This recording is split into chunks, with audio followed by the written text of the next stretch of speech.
നമസ്കാരം. രാവിലെ മുതൽ ചിന്തിക്കുകയാണ്. ഇവിടെ എൻ്റെ വീട്ടിൻ്റെ അടുത്ത്, ഞാൻ മലപ്പുറം ജില്ലയിൽ കരിപ്പൂരിനടുത്ത് AR നഗർ കുന്നുംപുറം എന്ന് പറയുന്ന സ്ഥലത്താണ്. എൻ്റെ വീട്ടിൻ്റെ അടുത്ത്, അതായത് കരിപ്പൂരിൽ നിന്നാണ് ഇപ്പോൾ 1665 ഗ്രാം MDMA പിടിച്ചുകൊണ്ട് പോയേക്കുന്നത്. എന്ന് പറഞ്ഞാൽ 50 ലക്ഷം രൂപയ്ക്ക് മേലെ വിലയുണ്ടെന്നാണ് പറയുന്നത്. ഈ വില കണക്കാക്കിയത് എങ്ങനെയാണെന്ന് എനിക്കറിയില്ല. അത് വിറ്റാലാണോ വിൽക്കാൻ വേണ്ടിയിട്ടാണോ അതെനിക്കറിയില്ല. ഏതായാലും പത്രവാർത്തകൾ വരുന്നത് അല്ലെങ്കിൽ മറ്റ് സോഴ്സുകളിൽ നിന്ന് അറിയുന്നത്, ഈ മട്ടാഞ്ചേരി ഭാഗത്ത് ലഹരി വിതരണം ചെയ്യുന്നത്, MDMA വിതരണം ചെയ്യുന്നതൊക്കെ ഈ ആഷിഖ് ആണ് എന്നാണ്. അതായത് കരിപ്പൂരുള്ള ആഷിഖ് അവരുടെ ടീമാണ് എന്നാണ്. ഇതൊരു വലിയ മാഫിയാണ് എന്നാണ് സത്യം. ഇപ്പോൾ പോലീസ് ഇതുവരെ പിടിച്ചുകൊണ്ടുവന്നത് ഉപയോഗിക്കുന്നവരുടെ തൊട്ട് മുകളിലുള്ള, അതായത് ലാസ്റ്റ് ഗ്രേഡ് വിതരണക്കാരെ ആയിരുന്നു ഇതുവരെ പിടിച്ചുകൊണ്ടുവന്നത്. ഈ ആഷിഖിനെ സംബന്ധിച്ചിടത്തോളം അതിൻ്റെ മുകളിലെത്താം. അതായത് ആ വിതരണക്കാർക്ക് വിതരണം ചെയ്യുന്ന ഒരു വിതരണക്കാരനാണ് ആഷിഖ്.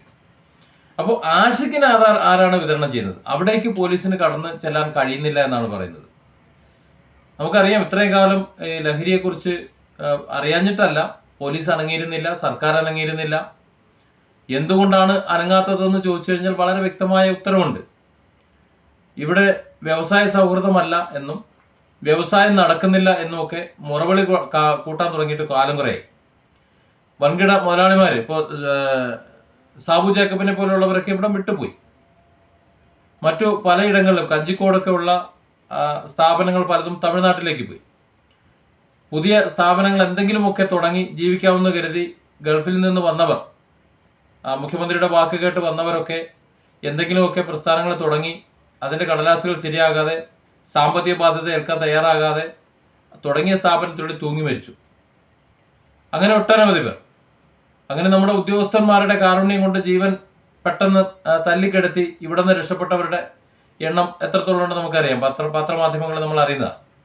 അപ്പോൾ അത്രത്തോളം ഇവിടെ ജീവിക്കാൻ കഴിയാത്തൊരു സാഹചര്യം വന്നപ്പോൾ, തൊഴിലെടുത്ത് ജീവിക്കാൻ തൊഴിൽ സ്ഥാപനങ്ങളില്ല, പുതിയ തൊഴിൽ സംരംഭങ്ങൾ തുടങ്ങുന്നില്ല. അത്തരത്തിൽ വന്നപ്പോൾ സ്വാഭാവികമായിട്ടും ഇവിടെ ഈ വ്യവസായികൾ പണം മുടക്കാതെ വന്നു. ഈ വ്യവസായികളും മറ്റ് വൻകിട കച്ചവടക്കാരും മറ്റ് സാധാരണ ഒരു മീഡിയം ലെവലിലുള്ള കച്ചവടക്കാരും ഒക്കെ കച്ചവടം തുടങ്ങുമ്പോൾ അതിൻ്റെ കിമ്പളം വാങ്ങിക്കൊണ്ടാണ് ഇവിടുത്തെ രാഷ്ട്രീയ നേതാക്കന്മാരും മറ്റും ജീവിച്ചു പോയിരുന്നത്. അവരുടെ പാർട്ടി പ്രവർത്തനങ്ങളും മറ്റും നടത്തിയിരുന്നത്. റിസിറ്റ് എഴുതി കൊടുക്കും, 10 ലക്ഷവും 50 ലക്ഷവും ഒക്കെ ഈ വൻകിട മുതലാളിമാർക്ക് എഴുതി കൊടുക്കും. ആ റിസീറ്റിൽ എഴുതി കൊടുക്കുന്ന ആ പണം കൊണ്ടാണ് അവരുടെ പാർട്ടി പ്രവർത്തനങ്ങളും മറ്റും നടത്തിയിരുന്നത്. അപ്പോൾ ഇത്തരത്തിൽ കച്ചവടക്കാർ മുഴുവൻ ഈ നാട് വിട്ടു പോകുന്നു, അല്ലെങ്കിൽ ആത്മഹത്യ ചെയ്യുന്നു. ഇവിടെ ഒന്നും സാധിക്കാൻ പറ്റാതെ വരുമ്പോൾ നിലവിലുള്ള ഏതാനും മുതലാളിമാർ, ഇവർക്ക് പണം കൊടുത്തുകൊണ്ടിരിക്കുന്ന ഈ രാഷ്ട്രീയ മേലാളന്മാർക്ക് പണം കൊടുത്തുകൊണ്ടിരിക്കുന്ന ഏതാനും പേർ മാത്രമേ ഉള്ളൂ. പക്ഷെ അവരുടെ ആ ഒരു പണം കൊണ്ട് ഇവർക്ക് നിലനിൽക്കാൻ കഴിയില്ല. അപ്പോൾ അങ്ങനെ വരുമ്പോൾ പിന്നെ പാർട്ടി വളർത്തുന്നതിനും പോക്കറ്റിലേക്ക് ഊറ്റുന്നതിനും ഒക്കെ, ടൂർ അടിക്കുന്നതിനും ഇടയ്ക്കിടയ്ക്ക് ടൂർ അടിക്കുന്നതിനും ഒക്കെ അവർക്ക് പണം വേണം. അത്തരത്തിൽ പണം വേണമെന്നുണ്ടെങ്കിൽ ഒറ്റ മാർഗ്ഗമേ ഉള്ളൂ, പിന്നെ ഈ മയക്കുമരുന്ന് ടീമിനെ പിടിക്കുക, ലഹരി.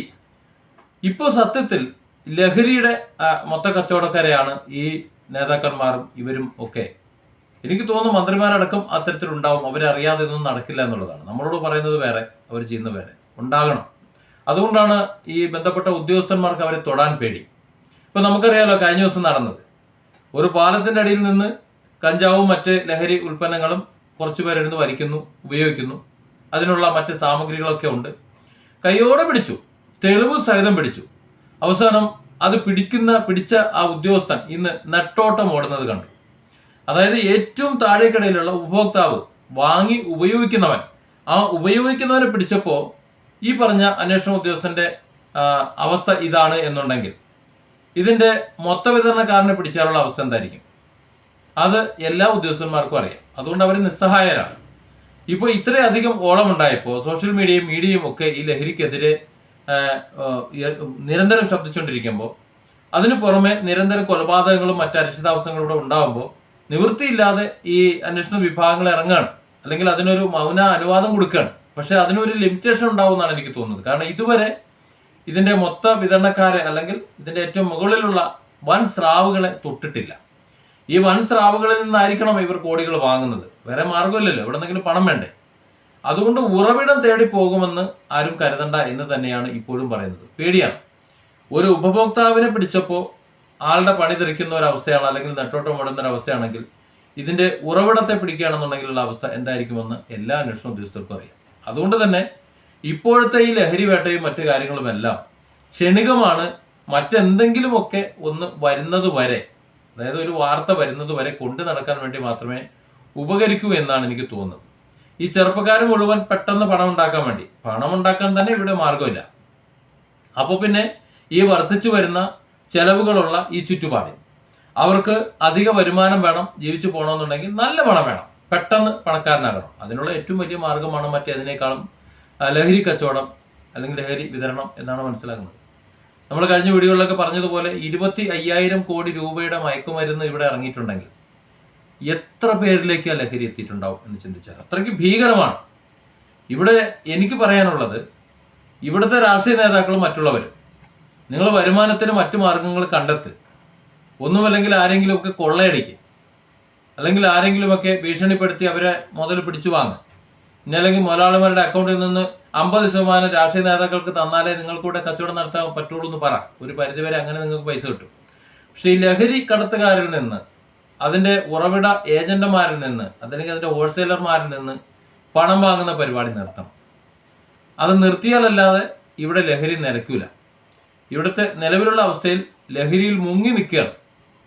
ഏതാണ്ട് 10-70% വരുന്ന ലഹരി വിതരണം നടക്കുന്നത് 10-14 വയസ്സ് വരെയുള്ള കുട്ടികളിലാണ് എന്നാണ് പറയുന്നത്. കഴിഞ്ഞ ദിവസം കണ്ടില്ലേ, 4 വയസ്സുള്ള ഒരു കുട്ടിക്ക് പോലും ലഹരി മിഠായി കൊടുത്തു. അതിന് വളരെ വളരെ ഗുരുതരമായൊരു അവസ്ഥയിലെത്തിയത് നമ്മൾ കണ്ടു. യുവാക്കളൊക്കെ മിക്കവാറും അതിലേക്കാണ്. അപ്പോൾ ഒരവസ്ഥയിൽ സർക്കാർ തങ്ങളുടെ ആ ഒരു സിസ്റ്റം ഉണ്ടല്ലോ, അതൊന്ന് മാറ്റിപ്പിടിച്ചുകൊണ്ട് ഈ സമൂഹത്തെ രക്ഷിക്കാൻ അടിയന്തരമായി ഉണർന്നെഴുന്നേറ്റില്ല എന്നുണ്ടെങ്കിൽ, അവരുടെ വരുമാന മാർഗം, നിങ്ങളുടെ വരുമാന മാർഗത്തിന് മറ്റേതെങ്കിലും സോഴ്സ് നിങ്ങൾ കണ്ടെത്തിയിട്ടില്ല എന്നുണ്ടെങ്കിൽ, കേരളം എന്നത് അധികം വൈകാതെ ഇല്ലാതാകും. നമ്മുടെ കേരളം എന്ന് പറഞ്ഞാൽ ഉണ്ടാവില്ല. നമ്മൾ വന്യമൃഗശല്യങ്ങളെ കുറിച്ച് പറയുമല്ലോ, വന്യമൃഗശല്യം കൂടി വരുന്നു, ഇവിടെ ജീവിക്കാൻ പറ്റുന്നില്ല എന്നൊക്കെ പറയുമല്ലോ. അതൊക്കെ വെറുതെ ആവും. കാരണം ആ വന്യമൃഗങ്ങൾ പെരുകുമ്പോൾ മനുഷ്യനിവിടെ ജീവിക്കാൻ ഉണ്ടെങ്കിലല്ലേ അവർക്കൊരു തടസ്സമാവുള്ളൂ. അപ്പോൾ മനുഷ്യൻ ജീവിക്കാൻ ഉണ്ടാവില്ല, എല്ലാം ഭ്രാന്ത് പിടിച്ച് ചത്തിട്ടുണ്ടാവും. അതാണ് നിലവിലെ അവസ്ഥ. Different angles.